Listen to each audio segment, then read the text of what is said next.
So this question is about electric fields and electrical resistance. So the first question asks you about why there must be an electric field inside a current carrying conductor.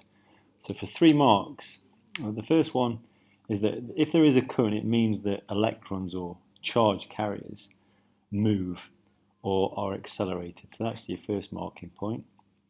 And then moving on from that then, if there's an acceleration, there must be a force acting on those electrons.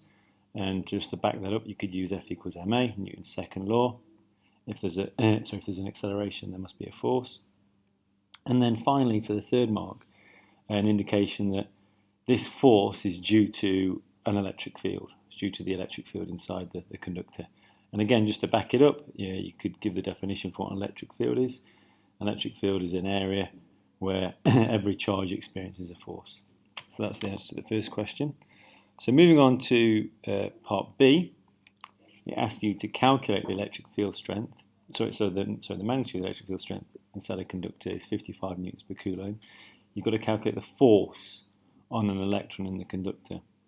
And initially, it doesn't look like you've got enough information, but you know that the charge on an electron must be elementary charge, 1.6 times 10 to the minus 19 coulombs. So therefore, using the equation for electric field strength and rearranging it, substituting in the values, you get 8.8 times 10 to the minus 18 newtons. And finally, this question is one on resistivity. So let's just read through the question, see how to approach it. A resistor made from metal oxide has a resistance of 1.5 ohms, so I've underlined that and written R next to it. The resistor is in the form of a cylinder of length 2.2 times 10 to the minus 2 meters, so underline it, that's L, and it has a radius of 1.2 times 10 to the minus 3 meters, so that's R. Calculate the resistivity of the metal oxide.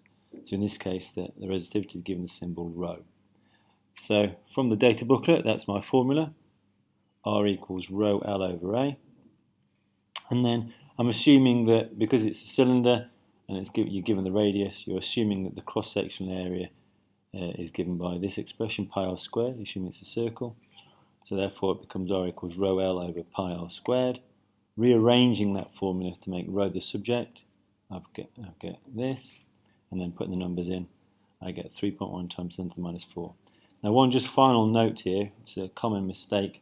The units for resistivity are ohm meters, not ohms per meter, which is a common misconception. Okay, thank you.